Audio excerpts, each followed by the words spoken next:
সজীব আহমেদ ওয়াজেদ জয় তিনি পলাতক আছেন, সেই জন্য তাকে আদালতে হাজির হওয়ার জন্য পত্রিকায় বিজ্ঞপ্তি প্রকাশের জন্য নির্দেশ দেওয়া হয়েছে।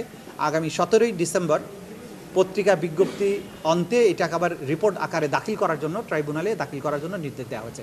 17 তারিখে এটার উপরেও পরবর্তী আদেশ দেওয়া হবে। একটা বিষয় আসছে যে সজীব ওয়াজেদ জয় তো বাংলাদেশের নাগরিকত্ব ত্যাগ করেছেন, তাহলে কি হবে এখন? মানে তিনি তো বাংলাদেশের নাগরিক এখন আর নাই এবং তিনি নিজেও স্বীকার করেছেন।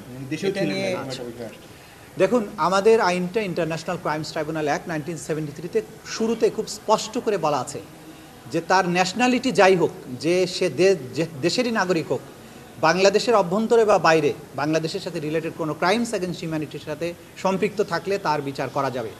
সজীব ওয়াজেদ জয় বাংলাদেশে কখনো আসেন না, বিষয়টা তা না। তিনি বাংলাদেশের সরকারের নিযুক্ত একজন বিশেষ উপদেষ্টা, রাষ্ট্রের বেতনভুক্ত একজন কর্মকর্তা বা কর্মচারী, প্রজাতন্ত্রের কর্মচারী।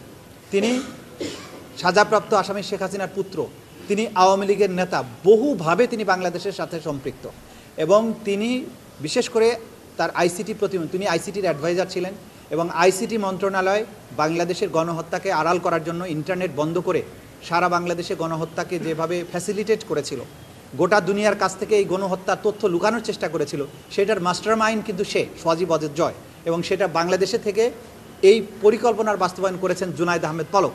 সুতরাং তার বিচার আইন অনুযায়ী বাংলাদেশের আদালতে হবে, এটা আইনে খুব সুস্পষ্টভাবে বলা আছে।